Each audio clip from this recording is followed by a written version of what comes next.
ನೋಡು ಶ್ರೀಕರ್, ಜಗಳ ಅನ್ನೋದು ಕಾಡಿಗೆ ಅಂಟ್ಕೊಂಡಿದ್ದ ಬೆಂಕಿ ತರ. ಸಮಯ ಸಿಕ್ಕಾಗ ಅದನ್ನ ಆರಿಸದೇ ಇದ್ರೆ ಬೆಂಕಿ ಕಮ್ಮಿ ಆಗಲ್ಲ. ಕಾಡ್ಗಿ ಚಾಗೋಕ್ ಮುಂಚೆ ಆರಿಸದೆ ಹೋದ್ರೆ ಜಗಳ ಕಡಿಮೆ ಆಗೋದಿಲ್ಲ. ಆ ಕಾರಣಕ್ಕೆ ಹಾಗೆ ಹೇಳ್ಬೇಕಾಯ್ತು.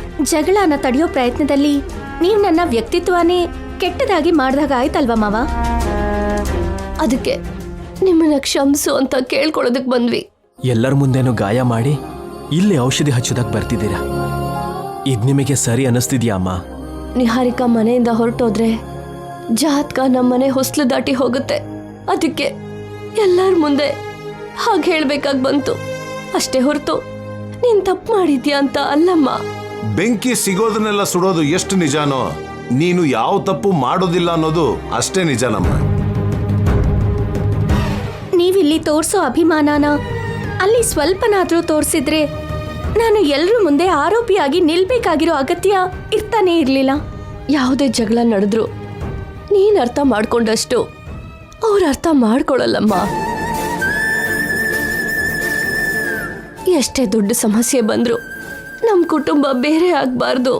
ಆ ರೀತಿ ಆಗದೆ ಇರೋ ಹಾಗೆ ನೋಡ್ಕೊಳ್ಳೋ ಜವಾಬ್ದಾರಿ ನಿಂದೆ. ಬೇರೆ ಆಗದ ಹಾಗೆ ನೋಡ್ಕೋತೀಯ ಅಂತ ನಿನ್ ಮೇಲೆ ನನಗೆ ತುಂಬಾ ನಂಬಿಕೆ ಇದೆ. ಅಪಾರ್ಥ ಮಾಡೋರ್ ಮುಂದೆ ಚಿಕ್ಕವಳಾದೆ ಅಂತ ಮಾತ್ರ ನೋವು ತಿನ್ಬೇಡಮ್ಮ. ನಿನ್ನನ್ನು ಅರ್ಥ ಮಾಡ್ಕೊಳ್ಳೋ ನಮ್ಮಂತ ಅವ್ರಿಗೆ ನಿನ್ ಮೇಲೆ ಎಷ್ಟೋ ಬೆಲೆ ಇದೆ. ಅದನ್ನ ನೀನು ಅರ್ಥ ಮಾಡ್ಕೊಂಡ್ರೆ ಸಾಕಮ್ಮ.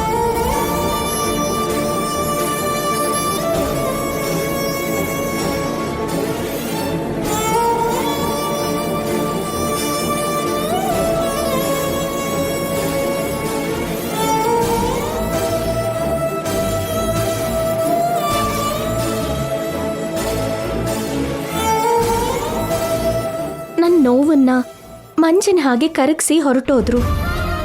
ಅಪ್ಪ ಅಮ್ಮ ಮೇಲ್ಗಡೆ ಕೋಪ ತೋರಿಸಿದ್ರು. ಚಿಕ್ಕ ಸೊಸೆ ಅಂದರೆ ತುಂಬ ಇಷ್ಟ ಇದೆ. ಎಷ್ಟೇ ಆದರೂ ನನ್ನ ಹೆಂಡತಿ ಗ್ರೇಟ್. ಮದ್ವೆ ಆದ್ಮೇಲೂ ಕೂಡ ನಿಹಾರಿಕಾನಲ್ಲಿ ಬದಲಾವಣೆ ಕಾಣಿಸ್ತಿಲ್ಲ. ಮದ್ವೆ ಏನೋ ನಡೀತು ಆದ್ರೆ ನಿಹಾರಿಕಾ ಜಾತಕದಲ್ಲಿ ಏನೋ ತಪ್ಪಿದೆ ಅನ್ನಿಸ್ತಾ ಇದೆ. ನಮ್ ಕುಲಗುರುಗಳು ಬೇಗ ಚೇತರಿಸ್ಕೊಂಡ್ರೆ ಚೆನ್ನಾಗಿರತ್ತೆ.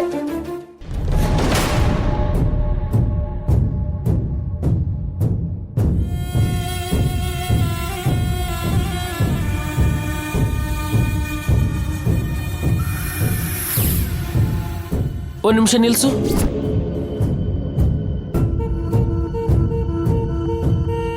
ನಿಹಾರಿಕಾ ಮೇಡಮ್,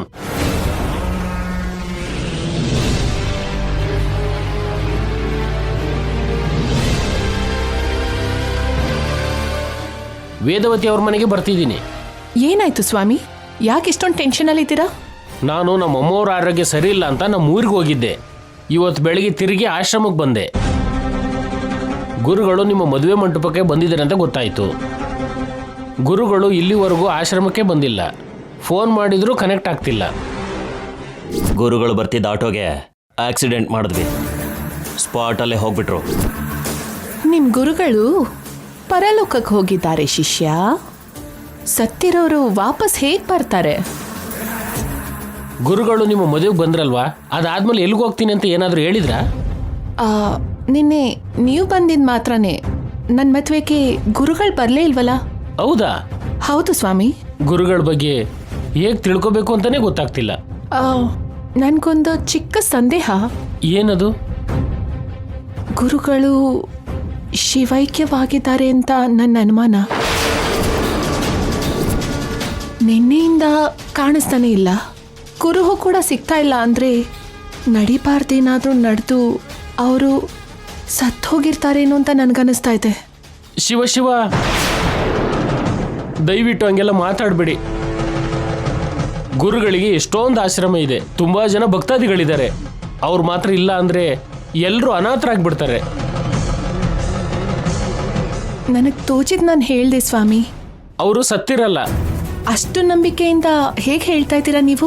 ಗುರುಗಳಿಗೆ ತುಂಬ ದೊಡ್ಡ ಮಹಿಮೆ ಇದೆ. ಅವ್ರಿಗೆ ಮಾತ್ರ ನೀವು ಹೇಳ್ದಾಗ ಏನಾದ್ರು ನಡೆದಿದ್ರೆ ಇಷ್ಟೊತ್ತಿಗೆ ಆಗಲೇ ಎಲ್ರಿಗೂ ಗೊತ್ತಾಗ್ತಿತ್ತು. ಆಗಲೇ ವಿಷಯ ಹೊರಗೆ ಬಂದಿರೋದು. ಅನಾಥಾಶ್ರಮದ ಬಗ್ಗೆ ಯಾರಿಗೂ ಗೊತ್ತಿಲ್ಲದೆ ಇರ್ಬೋದು, ಆದರೆ ಗುರುಗಳಂತ ದೈವಶಕ್ತಿ ಇರೋರ ಬಗ್ಗೆ ಗೊತ್ತಿಲ್ಲದೆ ಇರೋದಿಲ್ಲ ಮೇಡಮ್. ಅವರು ಬದುಕೇ ಇದ್ದಾರೆ ಅಂತ ನನ್ನ ಮನಸ್ಸು ಹೇಳ್ತಿದೆ. ಎಲ್ಲೋ ಏನೋ ನಡೆದಿದೆ, ಅದೇನಂತ ನಾನು ತಿಳ್ಕೊತೀನಿ. ಲಾಜಿಕ್ ಆಗಿ ಯೋಚನೆ ಮಾಡಿದ್ರೆ ಇವನ್ ಹೇಳ್ತಾ ಇರೋದು ನಿಜಾನೇ ಅಲ್ವಾ? ಫೇಮಸ್ ಪರ್ಸನ್ ಯಾವ ಜಾಗದ ಯಾವ ಮೂಲೆಯಲ್ಲಿ ಸತ್ತೋದ್ರು ಆ ವಾರ್ತೆ ಹೊರಗಡೆ ಬರುತ್ತೆ. ಪ್ರಮುಖ ಸಿದ್ಧಾಂತಿ ಕುಲಕರ್ಣಿ ಸ್ವಾಮಿಗಳು ಸಾವನ್ನಪ್ಪಿದ್ದಾರೆ ಅನ್ನೋ ನ್ಯೂಸ್ ಇಷ್ಟೊತ್ತಿಗಾಗ್ಲೇ ಬರ್ಬೇಕಾಗಿತ್ತಲ್ವಾ? ಬರ್ಲಿಲ್ಲ ಅಂದ್ರೆ ಏನೋ ನಡೆದಿದೆ. ಅಣ್ಣ, 4 ಮಟನ್ ಬಿರಿಯಾನಿ, 2 ಕಬಾಬು, 8 ರೋಟಿ ಕರಿ ಆರ್ಡರ್ ಮಾಡ್ತೀನಣ್ಣ. ಸರಿ.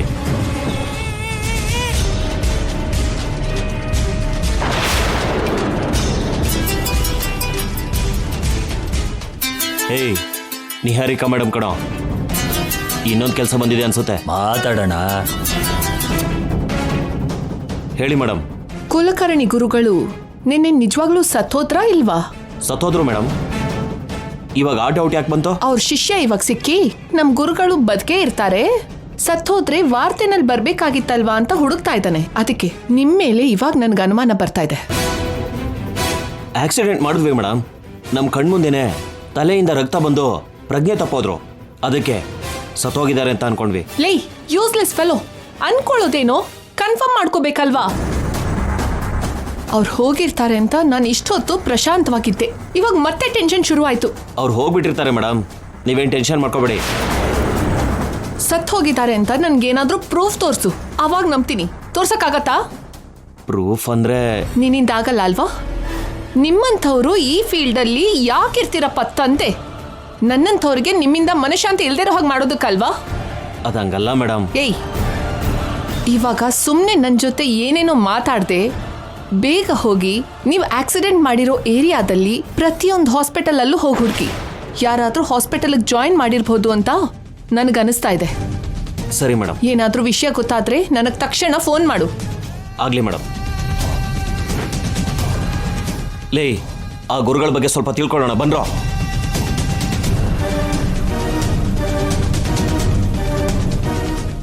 ಮಿಸ್ ಆಗಿ ಆ ಗುರುಗಳು ಏನಾದರೂ ಬದುಕಿದ್ರೆ ನನ್ನ ಜಾತಕದ ಬಗ್ಗೆ ಹೇಳೋದಕ್ಕೆ ಎಲ್ಲರ ಮುಂದೆ ಬಂದ್ಬಿಟ್ರೆ ನನ್ನ ಪರಿಸ್ಥಿತಿ ಏನು? ಛೇ, ಜೀವನದಲ್ಲಿ ಮನಃಶಾಂತಿನೇ ಇಲ್ದಿರೋ ಹಾಗಾಗೋಯ್ತು.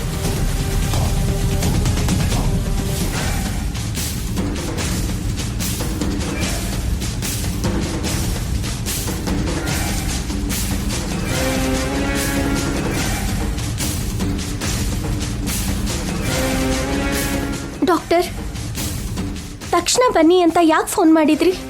ಗುರುಗಳ ಬಗ್ಗೆ ಮಾತಾಡೋದಕ್ಕೆ. ಅವ್ರ ಕಂಡೀಷನ್ ಹೇಗಿದೆ?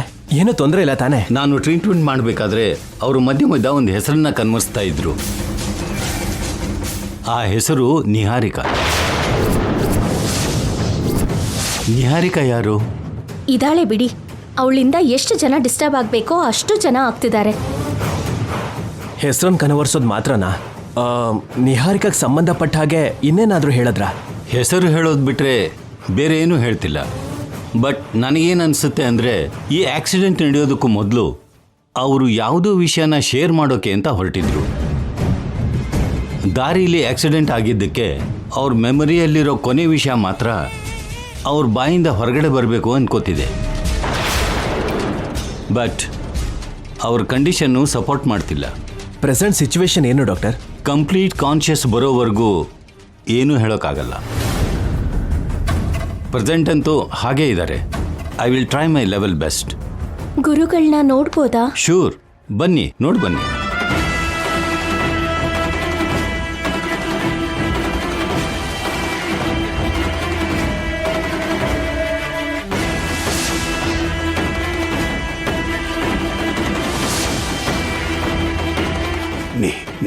ನಿಹಾರಿಕಾ ಜಾತಕ.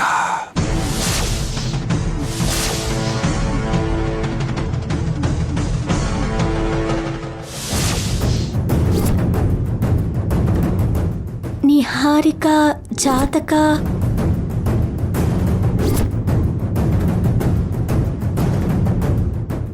ಅರ್ಹತೆ ಇಲ್ಲ. ಗುರುಗಳೇ, ನೀವು ನಿಹಾರಿಕಾ ಬಗ್ಗೆ ಏನೋ ಹೇಳ್ಬೇಕು ಅನ್ಕೊಂತಿದ್ದೀರಾ. ನಮ್ಗೇನೋ ಒಳ್ಳೇದ್ ಮಾಡೋದಕ್ ಬಂದು ನೀವು ಅಪಾಯದಲ್ಲಿ ಸಿಕ್ಕಾಕೊಂಡ್ರಿ. ನಮ್ ಕುಟುಂಬಕ್ಕೆ ಸಂಬಂಧಿಸಿರೋ ಪ್ರತಿ ವಿಷಯ ನಿಮ್ ಸಲಹೆಯಿಂದನೇ ನಡೀತಾ ಇರೋದು. ನಮ್ಮ ಆಚಾರ ಸಂಪ್ರದಾಯಗಳಿಗೆ ಸಂಬಂಧಿಸಿರೋ ನಿರ್ಧಾರಗಳು ನಿಮ್ ಸೂಚನೆಯಿಂದನೇ ತಗೊಳ್ಳೋದು. ನೀವು ಪ್ರಾಣಾಪಾಯದಿಂದ ಕ್ಷೇಮವಾಗಿ ಪಾರಾಗಬೇಕು. ನಿಹಾರಿಕಾ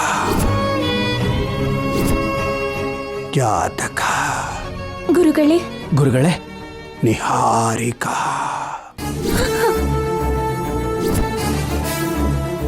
ಗುರುಗಳೇ,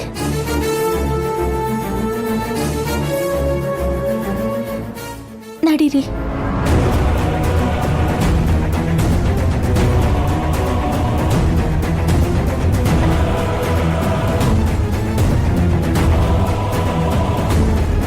ಇನ್ನೇನು ಪ್ರಾಬ್ಲಮ್ ಇಲ್ಲ. ಈ ಟ್ಯಾಬ್ಲೆಟ್ಸ್ ರೆಗ್ಯುಲರ್ ಆಗಿ ಯೂಸ್ ಮಾಡಿ, ಕಡಿಮೆ ಆಗುತ್ತೆ. ಡಾಕ್ಟರ್, ಅಮ್ಮ, ನಾನು ಆಮೇಲೆ ಮಾತಾಡ್ತೀನಿ. ಹಾಂ,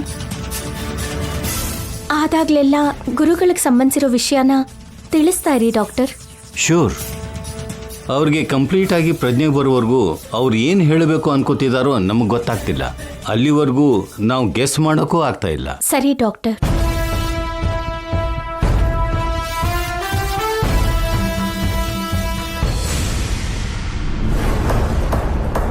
ಗುರುಗಳು ಬದುಕಿದ್ರೆ ಜಾತಕದ ಬಗ್ಗೆ ಬಯಲಾಗತ್ತೆ.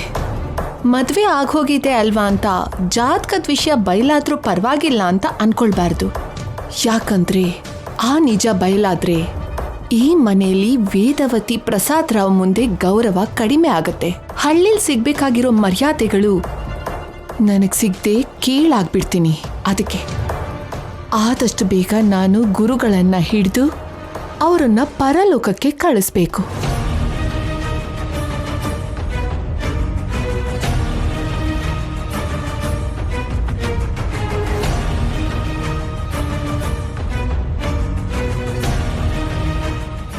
ನಿಹಾರಿಕಾ ಜಾತಕ. ಕೃಷ್ಣ ಬಾಬನ್ ಜೊತೆ ಮದುವೆ ಆಗೋಯ್ತು ಅಂತ ನಿಹಾರಿಕಾ ತುಂಬಾ ರಿಲ್ಯಾಕ್ಸ್ ಆಗಿದ್ದಾಳೆ. ಗುರುಗಳು ಹೇಳೋ ಅಂತ ವಿಷಯದ ಪ್ರಕಾರ ನಿಹಾರಿಕಾ ವಿಷಸರ್ಪ ಅನ್ನೋ ವಿಷಯ ಎಲ್ಲರ ಮುಂದೆ ಬಯಲಾಗತ್ತೆ.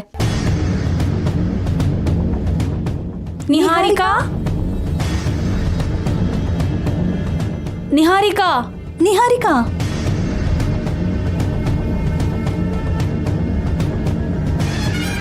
ನಾವು ನಿಹಾರಿಕಾ ಬೆಸ್ಟ್ ಫ್ರೆಂಡ್ಸ್. ಅವಳ ಮ್ಯಾರೇಜ್ ಮಿಸ್ ಮಾಡ್ಕೊಂಡ್ವಿ, ಅದಕ್ಕೆ ವಿಶ್ ಮಾಡಿ ಹೋಗೋಣ ಅಂತ ಬಂದ್ವಿ. ಬನ್ನಿ ಬನ್ನಿ ಬನ್ನಿ, ಕೂತ್ಕೊಳ್ಳಿ. ನಿಹಾರಿಕಾನ ನಾನು ಕರಿತೀನಿ, ನೀವು ಕೂತಿರಿ. ನಿಹಾರಿಕಾ, ನಿಹಾರಿಕಾ, ನಿನ್ ಫ್ರೆಂಡ್ಸ್ ಬಂದಿದ್ದಾರೆ, ಬೇಗ ಬಾ. ಒಂದು ಮಾತು ಹೇಳ್ದೇನೆ ನನ್ನ ಫ್ರೆಂಡ್ಸ್ ಯಾಕೆ ಬರ್ತಾರೆ? ಅವನೇ ಏನಾದರೂ ಹೊಸ್ದಾಗಿ ಪ್ಲಾನ್ ಮಾಡಿರ್ತಾಳೆ ಅಂತನಾ? ನಿಹಾರಿಕಾ, ಬರ್ತಿದ್ದೀನಿ.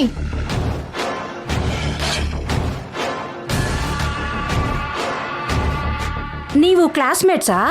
ಹೌದು ರೀ, ನಮ್ಮ ಫ್ರೆಂಡ್ಶಿಪ್ ಇವಾಗಿಂದಲ್ಲ, ತುಂಬಾ ವರ್ಷ ಹಳೆಯದು. ಹಾಗಿದ್ರೆ ನಿಹಾರಿಕಾ ಬಗ್ಗೆ ನಿಮಗೆ A to Z ಎಲ್ಲ ವಿಷಯನೂ ಗೊತ್ತೇ ಇರತ್ತೆ. ಗೊತ್ತಿಲ್ಲದೆ ಹೇಗಿರುತ್ತೆ ರೀ?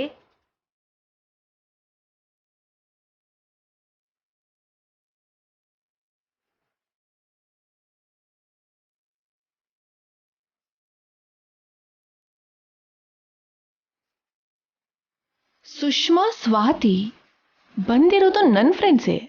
ಅವನಿ ಅರೇಂಜ್ ಮಾಡಿರೋ ವ್ಯಕ್ತಿಗಳೇನು ಅನ್ಕೊಂಡೆ. ನಾನು ತುಂಬ ದೊಡ್ಡ ಮನೆ ಸೊಸೆ ಆಗ್ತಾ ಇದ್ದೀನಿ ಅಂತ ಅವ್ರ ಮುಂದೆ ತುಂಬ ಸಲ ಬಿಲ್ಡಪ್ ಕೊಟ್ಟಿದ್ದೀನಿ. ಮೈ ಮೇಲೆ ಚಿಕ್ಕ ಒಡವೆ ಕೂಡ ಇಲ್ಲದೇನೆ ಹೋದರೆ ಮರ್ಯಾದೆ ಹೋಗುತ್ತೆ. ಸದ್ಯಕ್ಕೆ ನನ್ನ ಹತ್ರ ಏನೂ ಇಲ್ಲ. ಲಾವಣ್ಯ ಅಕ್ಕ ಹತ್ರ ಕೇಳ್ತಗೋತೀನಿ.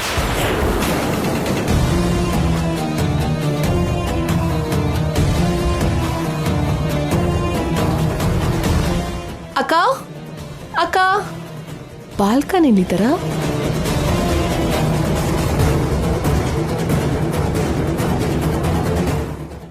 ಹಲೋ, ಫಂಕ್ಷನ್ಗೆ ನಮ್ಮ ಓಲ್ಡ್ ಫ್ರೆಂಡ್ಸ್ ಎಲ್ಲ ಬರ್ತಿದ್ದಾರಾ?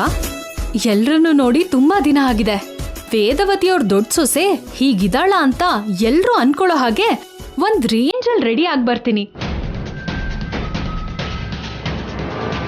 ಲಾವಣ್ಯಕ್ಕ 20 ಲಕ್ಷ ಕೊಟ್ಟು ತಗೊಂಡಿರೋ ನೆಕ್ಲೆಸ್, ಇದನ್ನ ನಾನು ಕೇಳಿದ್ರೆ ಕೊಡೋದಕ್ಕೆ ಸ್ವಲ್ಪ ಸಂಕೋಚ ಪಟ್ಕೋತಾಳೆ. ಹೇಳ್ದೇನೆ ಹಾಕೊಂಡ್ರೆ ಮಾತ್ರ ಏನು ಅನ್ಕೊಳ್ಳಲ್ಲ.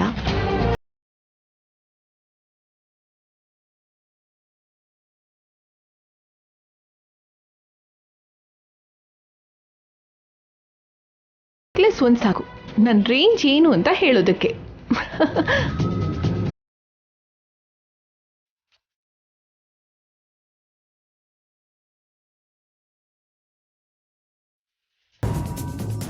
ನಿಹಾರಿಕಾ ಬರ್ತಾ ಇದ್ದಾಳೆ.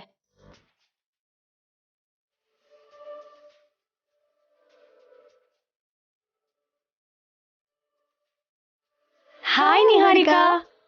ಹಾಯ್, ಹೇಗಿದ್ದೀರಿ? ನಾವು ಚೆನ್ನಾಗಿದ್ದೀವಿ, ನೀನ್ ಹೇಗಿದ್ಯಾ? ನನ್ನ ಈ ರೀತಿಯಲ್ಲಿ ನೋಡಿ ಕೂಡ ನೀನ್ ಹೇಗಿದ್ಯಾ ಅಂತ ಕೇಳ್ಬೇಕು ಅಂತ ಅನಿಸ್ತಾ ಇದೆಯಾ ನಿಮ್ಗೆ? ಹಾಗಲ್ಲ, ಆದ್ರೆ ಫಾರ್ಮಾಲಿಟಿಗಾದ್ರೂ ಕೇಳ್ಬೇಕಲ್ವಾ? You look so beautiful Niharika. Thanks. ಇದು ಲಾವಣ್ಯಕ್ಕ ನೆಕ್ಲೆಸ್. ನಿಹಾರಿಕಾ ಯಾಕೆ ಹಾಕೊಂಡಿದ್ದಾಳೆ? ಅಕ್ಕನ್ ಕೇಳಿ ಹಾಕೊಂಡಿರ್ಬೇಕು, ಇಲ್ಲ ಅಂದ್ರೆ ಲಾವಣ್ಯಕ್ಕ ಒಪ್ಕೊಂತಾಳ. ಕೂತ್ಕೊಳ್ಳಿ ಕೂತ್ಕೊಳ್ಳಿ.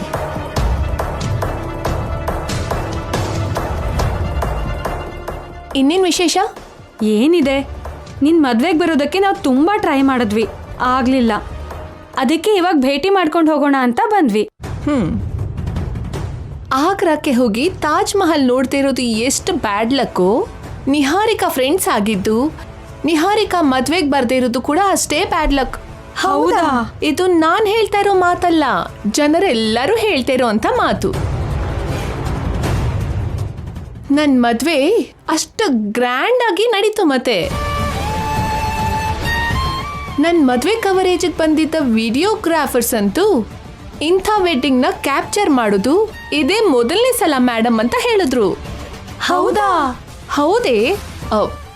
ನಾನೇನ್ ದೊಡ್ಡದಾಗಿ ಹೇಳ್ಕೊತಾ ಇಲ್ಲ. ಬೇಕು ಅಂದ್ರೆ ನಮ್ ವಸಂತ ಅದ್ಕೆ ಅವ್ರನ್ನೇ ಒಂದ್ಸಲ ಕೇಳಿ. ಹೌದಾ ಆಂಟಿ? ಹೌದೌದು, ನಾವೆಲ್ಲ ಎಷ್ಟೋ ದಿವಸದಿಂದ ಕಾಯ್ತಾನೆ ಇದ್ವಿ. ತುಂಬಾ ಅದ್ದೂರಿಯಾಗಿ ನಡೀತು.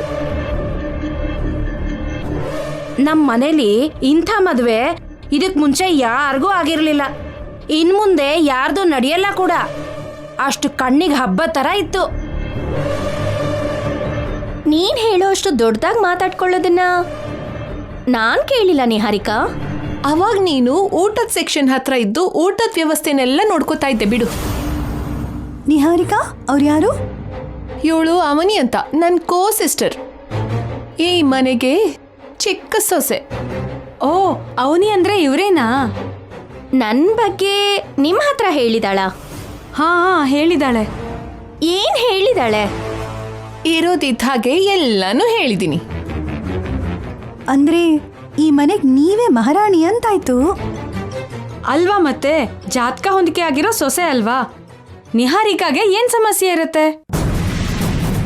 ಹೌದು, ಇವಾಗ ಈ ಮನೆಯಲ್ಲಿ ನನ್ನ ಮಾತಿಗೆ ಎಲ್ಲರೂ ಬೆಲೆ ಕೊಡ್ತಾರೆ. ಮನೇಲಿ ಯಾರಾದ್ರೂ ಸರಿ ನನ್ನ ಮಾತು ಕೇಳಲೇಬೇಕು, ನನ್ನ ಯಜಮಾನಿಕೆ ಸಾಗ್ಲೇಬೇಕು. ತುಂಬಾ ಓವರ್ ಆಕ್ಷನ್ ಮಾಡ್ತಿದ್ಯಾ. ಫ್ರೆಂಡ್ಸ್ ಮುಂದೆ ಸರಿಯಾಗಿ ಸಿಗಾಕೊಂತ್ಯಾ ನಿಹಾರಿಕಾ. ಆ ಅನುಪಮ ಯಾವಾಗ್ಲೂ ಹಾಗೆ ಬರ್ತೀನಿ ಅಂತ ಹೇಳಿ ಕೊನೆಲ್ ಕೈ ಕೊಡ್ತಾಳೆ.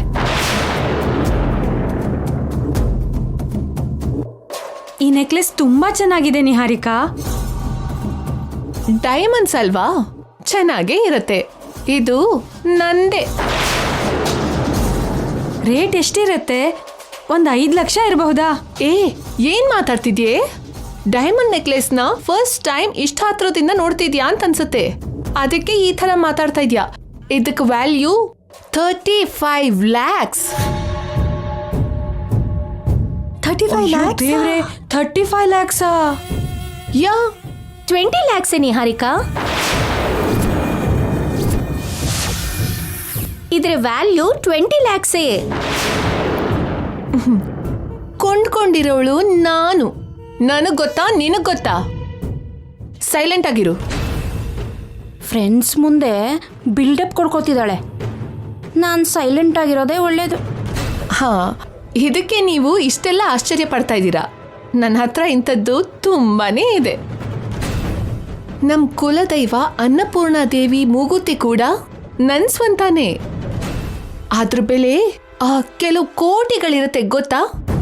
ಅಯ್ಯೋ, ನೀನು ನಿಜವಾಗ್ಲೂ ನಮ್ಮೆಲ್ಲರಿಗಿಂತ ತುಂಬ ತುಂಬ ಅದೃಷ್ಟವಂತೆ ಕಣೆ. ಸರಿ ಸರಿ, ಮೊದಲನೇ ಸಲ ನಮ್ಮ ಮನೆಗೆ ಬಂದಿದ್ದೀರಾ. ಏನು ತಗೋತೀರಾ? Coffee, tea, juice?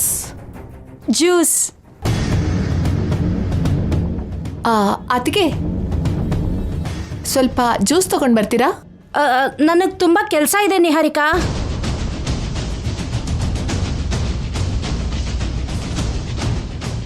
ಹಾಂ, ಅವರು ನಮ್ಮ ಅತ್ತಿಗೆ ಅಲ್ವಾ, ಜೊತೆಗೆ ನಮ್ಮ ಎಲ್ಲರಿಗಿಂತ ದೊಡ್ಡವರಲ್ವಾ, ಅದಕ್ಕೆ ಸ್ವಲ್ಪ ಸಂಕೋಚ ಪಡ್ತಾ ಇದ್ದಾರೆ. ಅವನಿಗೆ ಹೇಳಿದ್ರೆ ಸುಮ್ಮನೆ ಇರ್ತಾಳ? ಇವ್ರ ಮುಂದೆ ನನ್ನ ಮರ್ಯಾದೆ ಹೋಗೋ ಥರ ಇದೆಯಲ್ಲ. ನಂಗೆ ಹೇಳಬೇಕು ಅನ್ಕೊಂತಿದ್ದಾಳ ಹೇಗೆ? ಮನೇಲಿ ನಿಂದೆ ಯಜಮಾನಿಕೆ ಅಂದೆ ಅಲ್ವಾ, ಅವನಿಗೆ ಹೇಳು. ಯಾ ನಂದೇ ಯಜಮಾನಿಕೆ, ಅದರಲ್ಲಿ ಅನುಮಾನನೇ ಇಲ್ಲ.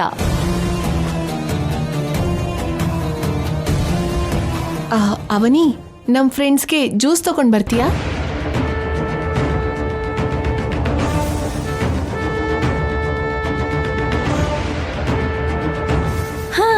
ಎಷ್ಟೇ ಆದ್ರೂ ವೇದವತಿ ಅತ್ತೆಯವರಂತ ಜಾತಕದಿಂದ ಎಂಟರಾಗಿರೋ ಸೊಸೆ ಅಲ್ವಾ? ತಗೊಂಡ್ ಬರ್ತೀನಿ ಬಿಡು.